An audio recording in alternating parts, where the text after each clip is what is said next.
شاہ صاحب ہماری 11ویں نشست کا اگلا باب نمبر 2، وہ کون سی قبر ہے جو صاحب قبر کو لے کر چلتی رہی ہے؟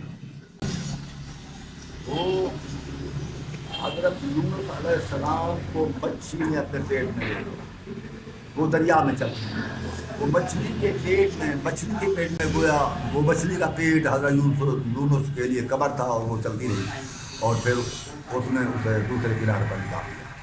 یہ تو وہ قبر ہے، اور بھی بات ہے اور سوال ہوتا ہے۔ جی شاہ صاحب، اگلا سوال ہمارا یہ ہے کہ آسمان کے تالے کیا ہیں اور ان کی چابیاں کیا ہیں، اس کے بارے میں تھوڑی وضاحت کریں۔ آسمان شرک آسمان کے تالے، مشرک کی دعا کبھی قبول اللہ نہیں کرتا۔ شرک آسمان کے تالے ہیں، اور اللہ پر ایمان لانا اور اسے محبت کرنا یہ آسمان کی چابیاں ہیں۔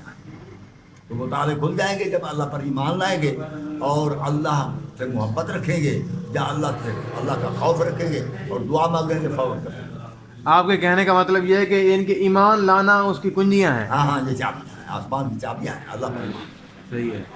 اور شرک کا ایمان کرنا آسمان کے تالے۔ بہت شکریہ شاہ صاحب آپ کا، آپ نے ہمیں وقت دیا۔ بہت مہربانی۔